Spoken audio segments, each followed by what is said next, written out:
imana rugira byose nitugirire ikigongwe maze niyamara kuturekurira ibicumuro byacu iduhe ubuzima budahera.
nshuti zanje kw'Imana isanzwe iturwanira n'iyo turwanya, ko itimanye umwana wayo bwite, ariko ko yamutubereye twese, ico itesha noneho kutugabira ibisigaye byose kuri uno mwana n'iki.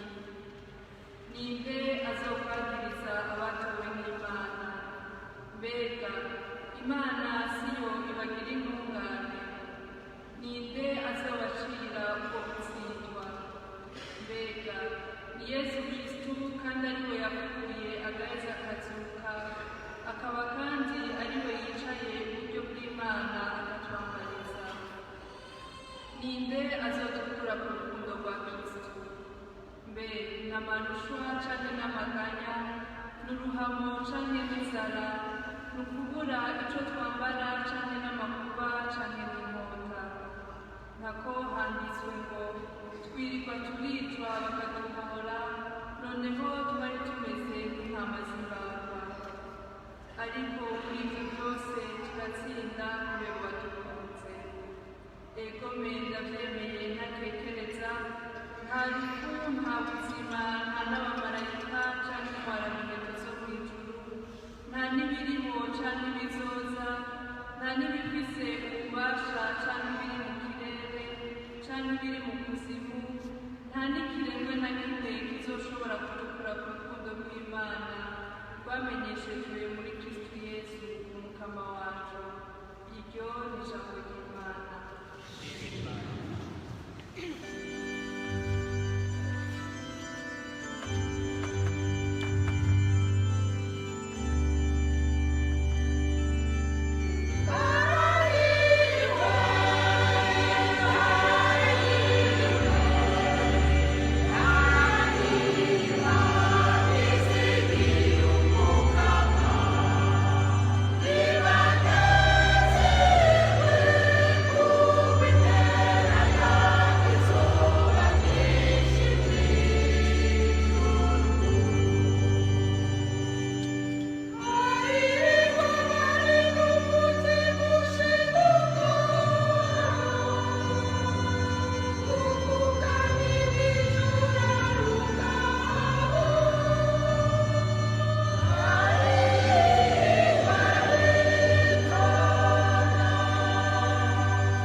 amare kwicara abigishwa biwe baramwegerera, araheza atangura kuvuga abigisha muri aya majambo: hahiriwe abari n'umutima ushima ubworo, kuko ubwami bw'ijuru ari ubwabo. Hahiriwe abitonda, kuko bazotora n'isi. Hahiriwe abari mu marira, kuko bazohozwa. Hahiriwe abashonje n'abanyotewe ubutungane, kuko bazoshirifa. Hahiriwe abanyakigongwe, kuko nabo bazokigirirwa. Hahiriwe abari n'umutima mwiza, kuko bazobona Imana. Hahiriwe abaremesha amahoro, kuko bazokwitwa abana b'Imana. Hahiriwe abahamwa baho ubutungane, kuko ubwami bw'ijuru ari ubwabo. Muzoba muhiriwe nibabatuka, bakabaremera amabi yose ku bwanje. Muranezerwa muhimbagwe, kuko impera yanyu izoba nini mw'ijuru. Nitwakire kandi dushimagize inkuru nziza ya Kristo.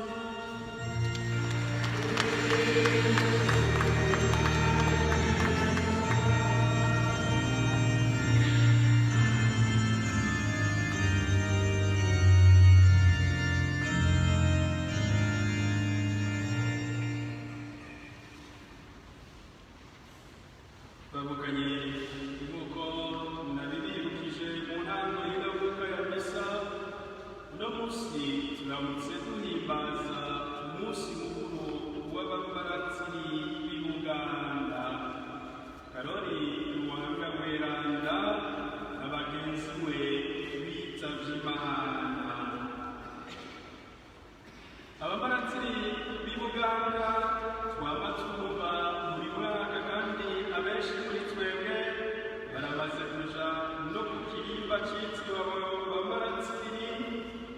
Abamaratiri rero turiko turahimbaza uno munsi n'abakristu b'i Buganda bashikirijwe inkuru nziza n'abapatiri bera, irabanyengetera gushika n'aho bemera kwicwa urupfu rubi, urupfu rw'abamenja, hako bahemukira Yesu Kristo n'inkuru nziza yiwe.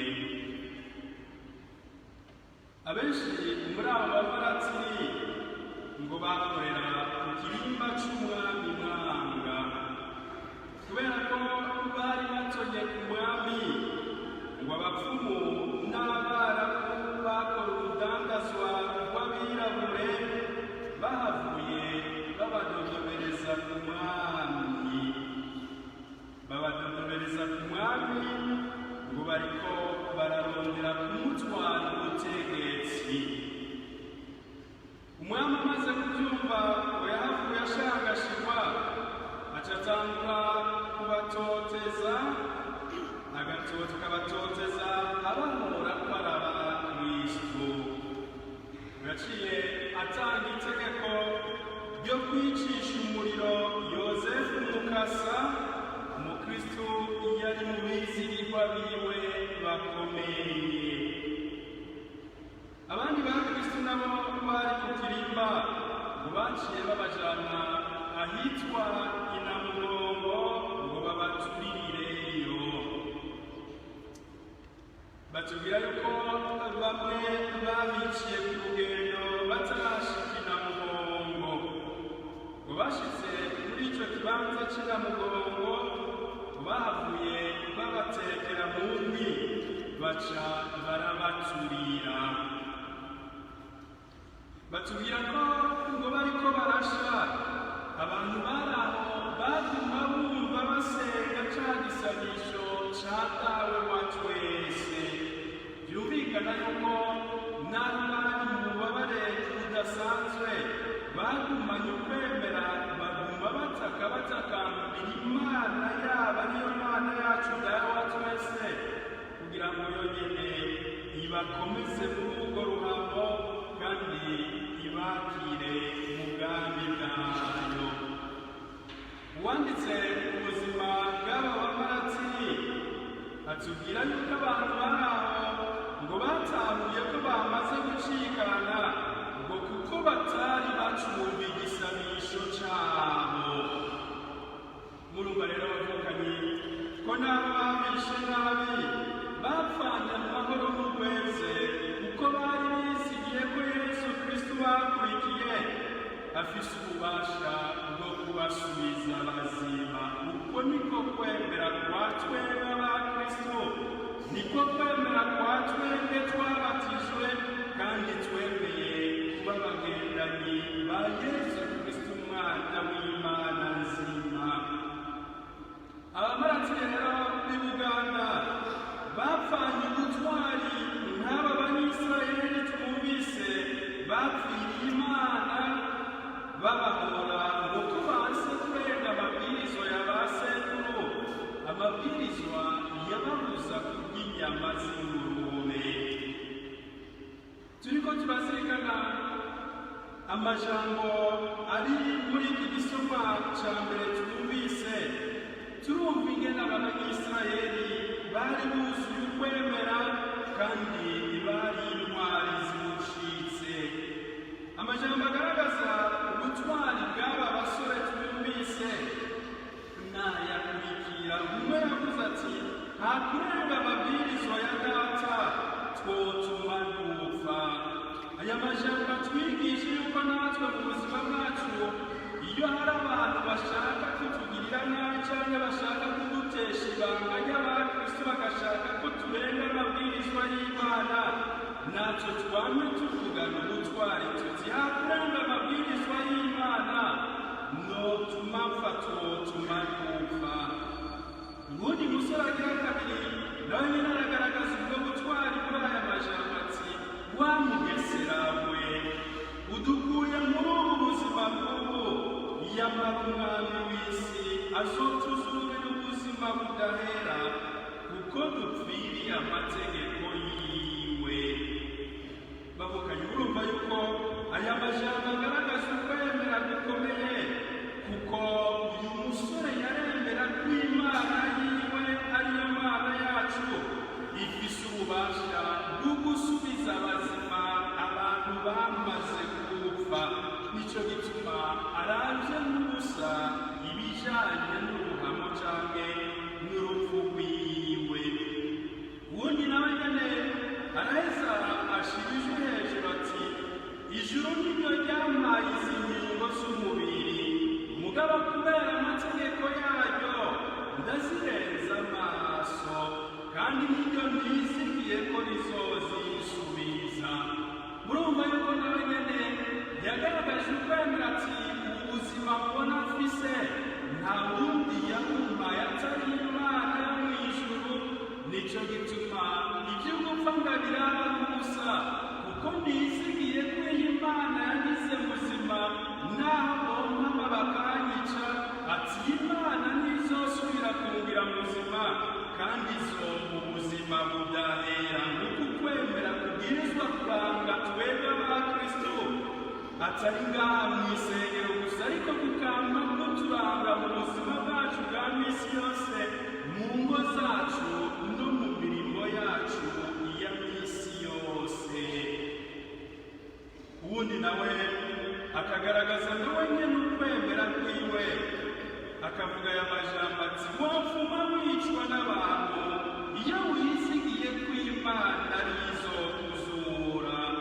Atariko wewe ntuzokwige kugabaniza ubuka ry'ubuzima budahera. Uyu nawe nyene akagaragaza uko kwemera ati urupfu nobwani kuya Yesu atubwira ati nimwoye gutinya abica umubiri wanyu, muratinya nyabuna abica umutima wanyu bakabajana mu nyenga idahe n'umuriro udahera. Yesu akatubwira ati nimwoye gutinya ababica babahama babagirira nabi babahora jewe, muratinya nyabuna igicumuro kuko igicumuro arico kibajana mu gaheza, arico kibajana mu muriro udahera. None rero bavukanye kuko kwemera duhamagariwe kugira tukizigira Imana muri byose, kandi tukizigira yuko abantu bo ngaha ku isi naho botwambura ubuzima bakatwica baduhora Kristo n'ukuri, Imana yo mu ijuru twakurikiye se w'umukama wacu Yesu Kristo nizodusubiza ubwo buzima, kandi ntizobudusubiza gusa ariko izoduha ubuzima budahera. Babukanye abishimiye Kristo urupfu ntirwo rukibatera ubwoba, kuko bazi neza ko Yesu Kristo yatsinze urupfu mu kwizura mu bapfuye, kugira ngo uwumwemera wese ntapfe ariko aronke ubuzima budahera. Ayo majambo twama twayumvise kandi twayasubiyemo, ubu icyo duhamagariwe ni ukuyashyira mu buzima bwacu tukayagendera, bikagaragara ko dufise ubwo kwemera gukomeye, kandi tukagaragarira mu bikorwa byacu, mu mvugo yacu no mu bikorwa byacu bya misi yose. Na Pawulo mweranda nta rindi jambo atubwira uno munsi, nawe nyine aza tumenyesha yuko ko twebwe dufise Imana, twakiriye umutima w'Imana mu mitima yacu, mu buzima bwacu, nta muntu n'umwe yodutera ubwoba. Pawulo mweranda akatubwira ati ko Imana isanzwe iturwanira, ninde yoturwanya? Aya majambo ya Pawulo mweranda muze tuyagira yacu, umwe wese ayagire rwiwe, kandi yamagaragara mu buzima bwacu bwa misi yose. Pawulo mweranda akatwigisha yuko twebwe tumaze kunwana na Yesu Kristo kubw'ibatisimu twahawe, kandi tugerageza kugendera inkuru nziza, nta kintu na kimwe cyodukura kuri urwo rukundo rw'umukama wacu Yesu Kristo. Tego mbere ndavyemeye ntakekereza, nta rupfu, nta buzima, nta n'abamarayika canke intwara miheto zo mw'ijuru, nta n'ibiriho canke ibizoza, nta n'ibifise ububasha canke ibiri mu kirere canke ibiri mu kuzimu, nta n'ikiremwa na kimwe kizoshobora kudukura ku rukundo rw'Imana twamenyeshejwe muri Kristo Yesu umukama wacu. Aya majambo niyo baba baratira ibibuganga twumvise bagize ayabo, baraheza ntibatinya uruhago, baraheza bemera gupfa hako bahemukira ukwemera kwabo. None rero bavukanye natwe ayo majambo tuyagira yacu kandi tuyagendere. Mu nkuru nziza y'uno munsi naho nk'uko twumvise, Yesu nawe nyine nta rindi jambo atubwira. Yesu aduhaye ibwirizwa rishasha mu kutubwira ingendo ibwirizwa kuranga abazotora ubwami bw'Imana. Bavukanye mu gihe mu maso y'abishimira isi hahirwe abatunzi, hahirwe abafise ubukuru bwa hano ku isi, Yesu we atwigisha ko hahirwe abashima ubworo, abitonda, abarira, abaharanira amahoro n'ubutungane, n'abandi twebwe twama twasuzuguye mu buzima bwacu bwa misi yose. None rero bavukanye tubizirikane, abahiriwe by'ukuri nabo bose bazi ko ataco bamaze batari mu biganza by'Imana. Abahiriwe by'ukuri nabo bose bazi ko iteka ry'umuntu ritava ku byo atunze canke ku gukura afise hano ku isi, ariko riva ku bucuti afitaniye n'Imana. Nico gituma rero uwo wese ahamwa ahogwa Yesu Kristo ahiriwe, kandi arahiriwe cane, nk'uko Yesu Kristo wenyene abitubwira ati muzoba muhiriwe nibabatuka bakabaremera mu mabi yose muhogwa jewe, ati muranezerwe muhimbarwe, kuko impera yanyu izoba nini mw'ijuru. Ngayo majambo aturemere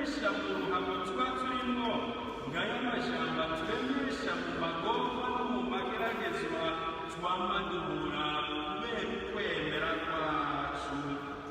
Ariko kandi bavukanye tumenye kandi kwaba bose bahemuka kubera gutinya uruhamo cyane kugira ngo baronke ivyubahiro vya hano ku isi n'amatungo cyane ngo bakome kubamba amashi n'ab'isi.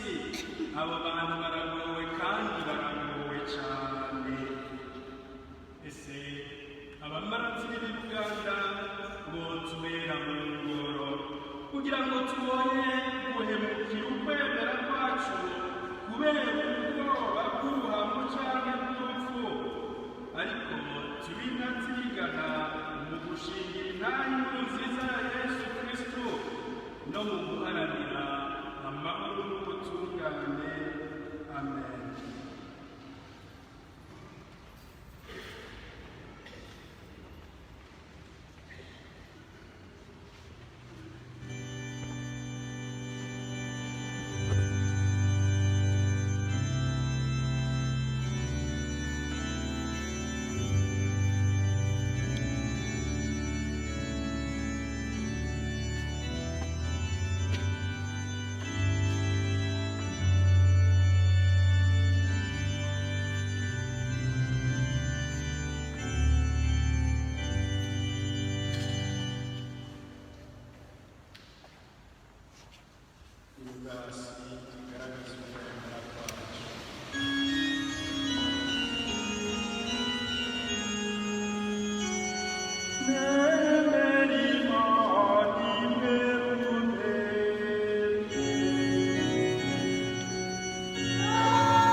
bame bumira ku ibanga wabashinze, ubategure mu mitego yose yoza ibatandukanya nawe, bame bagendera urukundo bamenyesheje muri Kristo Yesu.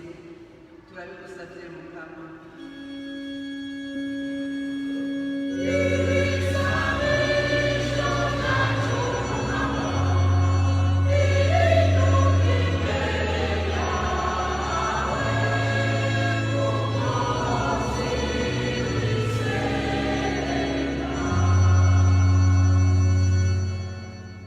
Turasabiye abarongoye igihugu cacu mu nzego zose, babaho umutima wo kwama barwanira ukuri, urukundo n'ubutungane. Ibibanza barimo bibigishe guca bugufi, bambe baraza inshinga no kurondera iteka rya zina muntu wese. Twumvire se dawe mwiza.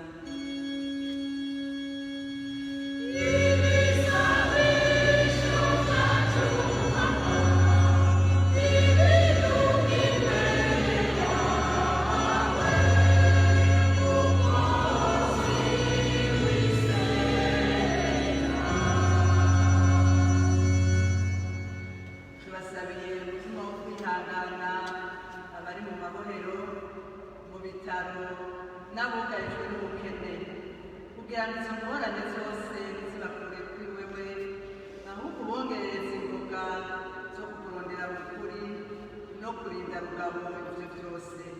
Twumvire se nzima.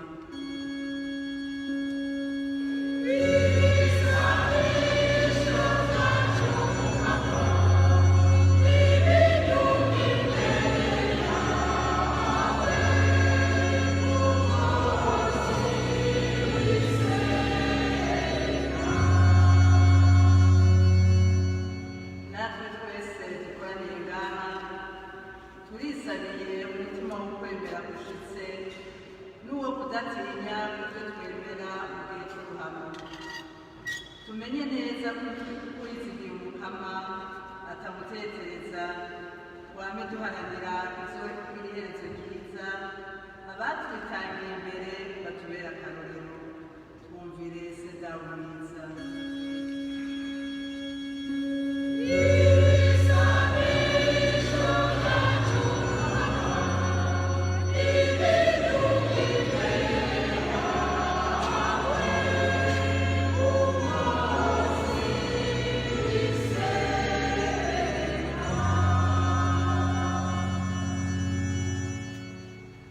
Mukama Mana yacu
musabe bavukanye kugira ngo rishikanwa ryanje ryo rwanyu ryakigwe kandi rishimwe n'Imana Data rugira byose.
Mana nzima nibabwirana nyabwo ububwirana bwose bukomokaho.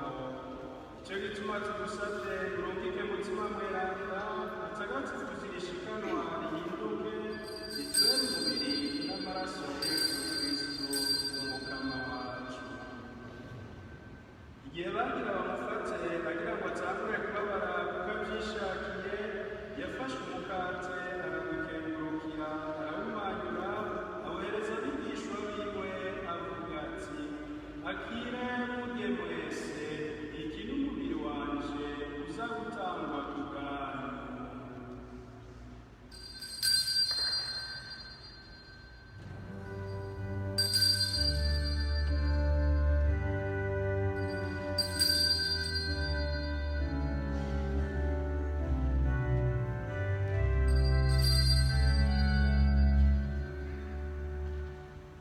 bamaze gufungura agira kwa kundi afata ikarisi yongera gukenguruka ayihereza abigishwa biwe avuga ati akire muri we mwese iyi ni ikarisi y'amaraso yanje amaraso y'isezerano rishasha kandi rizokwamaho aza guseswa ku bwami bwa benshi abakizi b'icumuro ibyo murabigire mubyibuka.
Turatsagambye dushimitse ngo umutima mweranda dukoranyirize hamwe aduhe umutima umwe ko dusangira umubiri n'amaraso ya Kristo.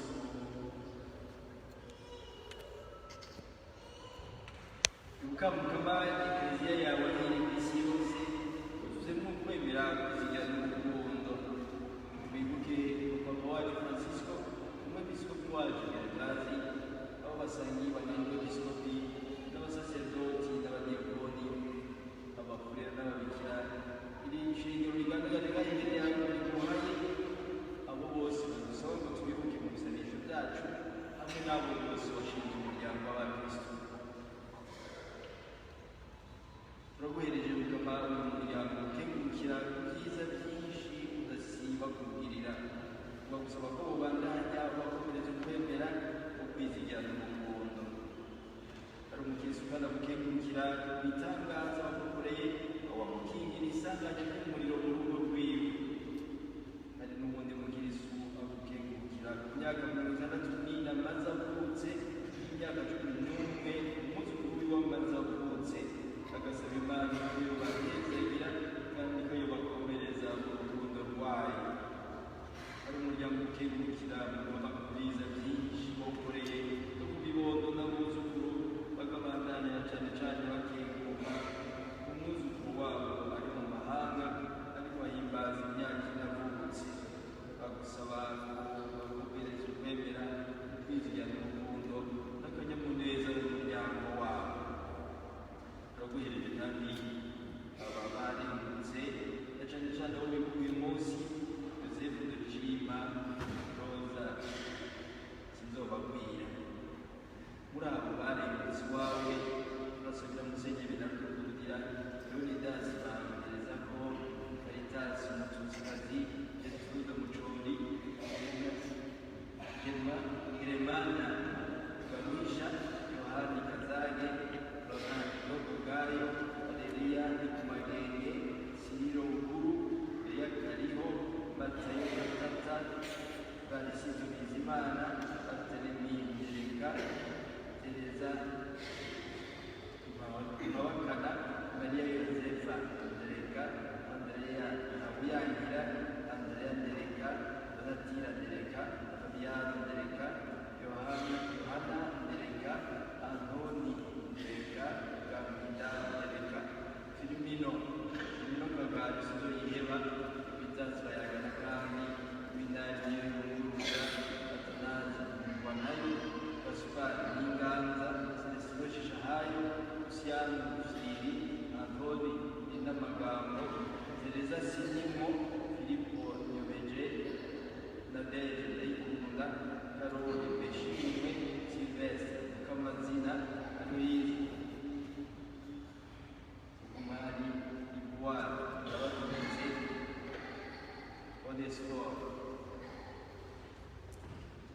Mayo, Elias Mageregere, Antoine, Agathe Mageregere, Processus Mageregere, Arthur Rushemeza, Clément Gato, Gervais Kabuyenge, Patrice Bifuni, Cécile Aumomekera, Antoine Ndongo, Marie Niragira, Félicita Ndayishimiye, Ancile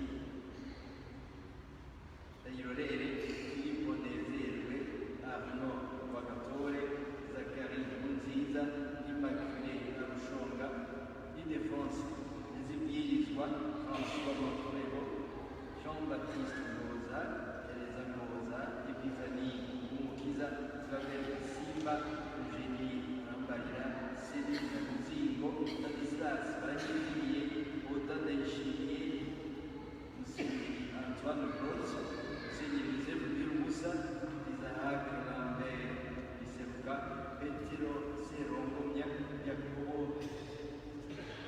Webe, Yohani Batista, Rukibira, Matilda Nemeye, Beatrice Gerere,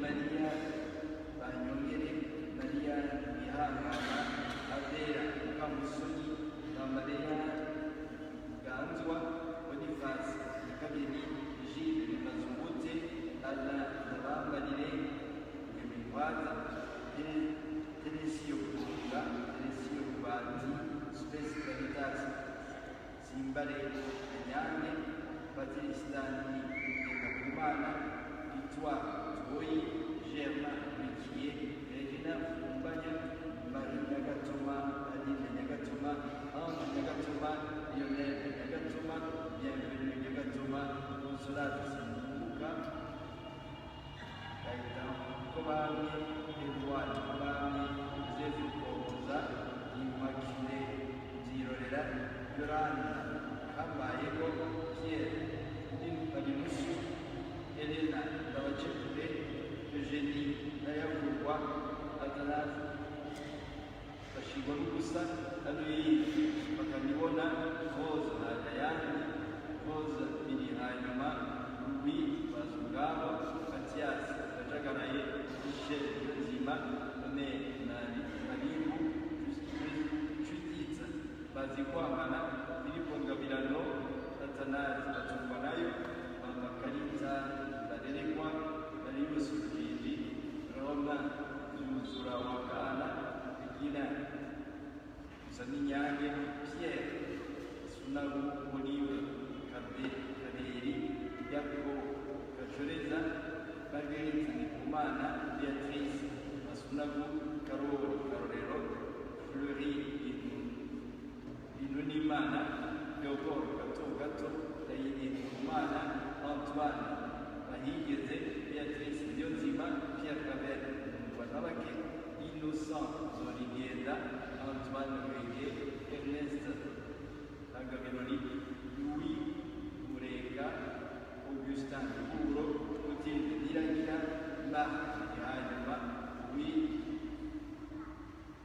Abugabo, Denis Wangaza, hamwe n'imitima y'Urwibutso iruhande yawe mukama turubwirije kandi n'abacu bose barengutse muri bo turafise ababyeyi, ibibondo, abavukanyi, inshuti n'abagenzi bakwitana bigiye kuzuka.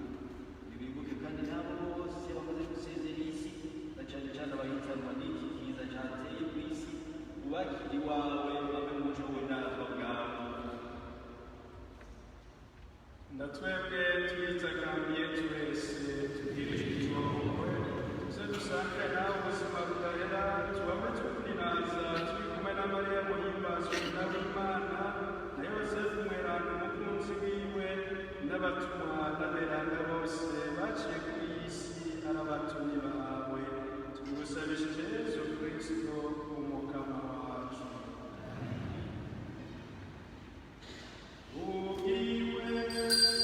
Amen.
turagusabye nk'ibyabafashije kurinda rugabubabare bwabo bidufashe kwama mu kwemera n'urukundo rw'intayegayenga mu bitugora byose tubigusabishije Yesu Kristo umukama wacu.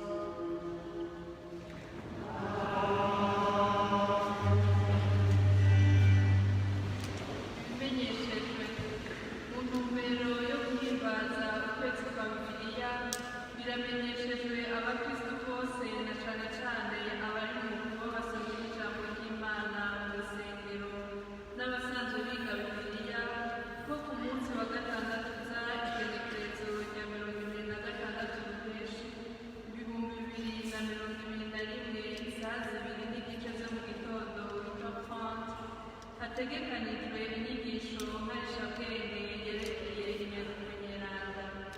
Inyigisho zizobera muri shapeli. Ikigo kijejwe gutororokanya no gutanga amaraso CNTS kirateye akamo uwo wese abishoboye gutanga amaraso kugira ngo arokore indembe ziyakeneye. Abakozi b'ico kigo bazoba bari kuri katedrali Betlehemundi uw'imanutsa igenekerezo rya 27 Ruheshi 2021 kuva isaha 12:45 zo mu gitondo sizo Kamotsari. Uwutanze amaraso aba arokoye ubuzima.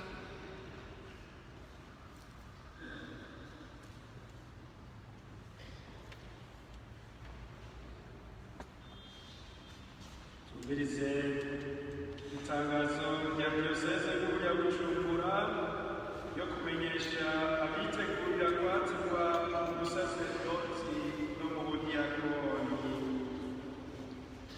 Diyoseze nkuru ya Bujumbura iri n'iteka n'akanyamuneza mu kumenyesha umuryango wose w'abakristo kwazobiyatirwa mu ibanga ry'ubusaserdoti n'ubudiyakoni igenekerezo rya 10 Mukakaro 2021 muri paruwase ya Kivoga. Irabatumiriye kubandanya mubasabira mubazone abatumwa b'ibanga, kandi nk'uko amateka ya Ekleziya abitegekanya arasabwe uwaba azi ikintu uwitegurira kwatirwa muri iryo banga cotuma umwungere wa Diyoseze nkuru abanza kubangira ko yokimenyesha hakiri kare abarongoye paruwasi akukira. Abitegurira kuzokwatirwa mu ibanga ry'ubusaserdoti nibo baba Diakoni Jean Claude Irakoze avuka muri paruwasi Musaga, Diakoni Jean Christophe Ndabarambanye paruwasi Ruziba, Diakoni Anatole Ndayikengurukiye paruwasi Kivoga, Diakoni Leonard Ndayishimiye paruwasi Jenda, Diakoni Jules Nduwimana paruwasi Muramvya, Diakoni Sirasi Niyongabo paruwasi Uganda, Diakoni Dismas Ndaruzaniye paruwasi Bugazi. Abitegurira kuzokwatirwa mu ibanga ry'ubudiyakoni nabo nibo baba Faratiri Silvestre Barambama paruwasi Mutima w'Ubwitonzi yo kuri Mutanga Sud, Faratiri Dieudonné Bizimungu paruwasi Musaga, Faratiri Olivier Ndihomubwayo paruwasi Karinzi, Faratiri Innocent